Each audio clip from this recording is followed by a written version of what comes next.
This movie's basically just one long PSA for infant baby death syndrome. Is that it?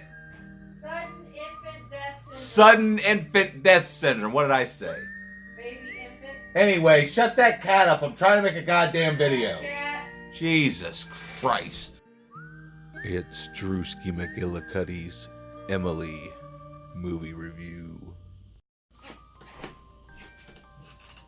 Hey everybody, it's Drewski McGillicuddy, and wouldn't you know it, I actually watched a movie on Netflix. Instead of just scrolling for 3 hours and then not watching anything, I watched a movie on Netflix. And that movie's Emelie from 2015. And look, I'm going to cheat. It stars Sarah Boulder from The Orphan. You might remember her from The Orphan. She did a really good job in The Orphan. She also does a really good job here. Now, this movie has a 5.4, okay?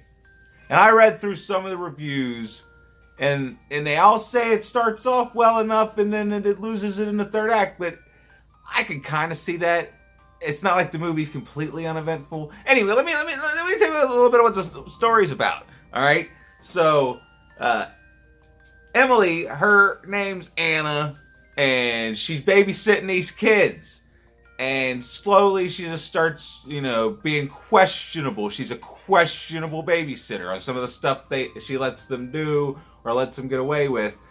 And, the parents are going out for their anniversary.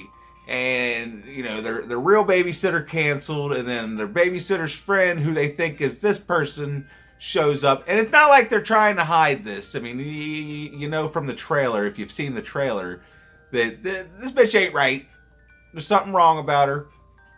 But, yeah. Jason Smith. This is what the fuck you would call underrated. Because people are giving this shit like 5s and shit.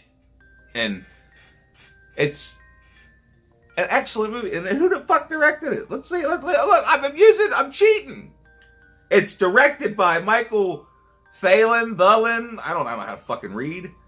But he's basically a music video director. This is his first feature-length film, and it is beautiful to look at. Like, the cinematography's on point.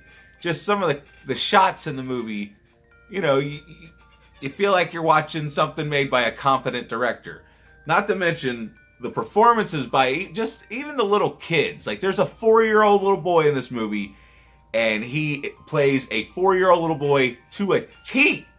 Like, it's not like some kid trying to play a 4-year-old. I mean, you would think that these kids are brother and sister, because the oldest and the youngest do kind of look alike, but then their sister's like a strawberry blonde hair, and they're very dark haired. But regardless, just the way they interact with one another, there's a scene in the movie that's very upsetting, and then the daughter is very upset because it's a very upsetting scene. And the little 4-year-old comes over and he goes, "Come on, Sally. Where's the Sally I used to know?" Or something like that. And it's just the cutest goddamn thing I've ever seen in my life. But, yeah, so like I said, we got the 4-year-old. He's cute as shit. We got the other one, Sally, I guess her name. And then we got, what's his name? Jake? You weren't watching the fucking movie with me. What am I asking you for? Anyway, I think his name's Jacob. Okay? And he's a little asshole. He starts out, he's a little asshole.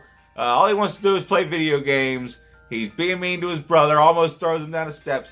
But yeah, he comes up in the world. He stands his ground, because like there's some fucked up shit that happens. I don't know what people are talking. I mean, sure, it might seem uneventful, but it's a slow build, what you could call a slow burn. And just because it doesn't, things don't blow up, or, there's not any scary monsters. I mean, this is a very realistic movie we're talking about here. And the more I think about it, the more I like it. And the fact that it's got a 5.4 is a goddamn shame.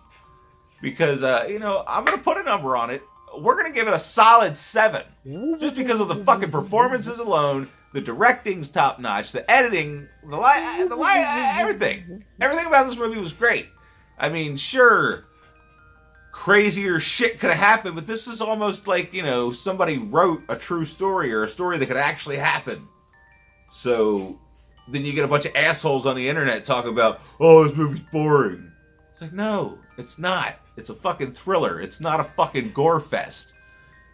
Fucking, oh my god, it doesn't have blood, guts, fingers, and toes. Get the fuck over it, alright? If you like movies that, you know, are just good movies, it doesn't have to necessarily, you know, this is like, yeah, I don't know. I don't fucking know. But yeah, it's definitely worth your fucking time. I mean, it's not like it's, you know, one of those ones you're gonna watch over and over and over again. But it's definitely a decent movie. Definitely a solid 7. I mean, pretty sure it even had a 7 on IMDb when I first looked it up. Because I've been waiting to watch this movie for a while. Because I'm cheap. Alright, anyway. Did you like this movie if you've seen it?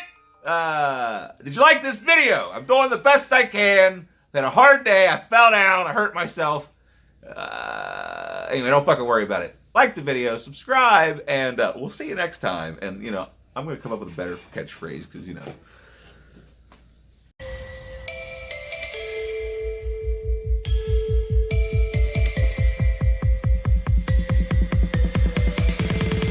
And the cracks begin to show.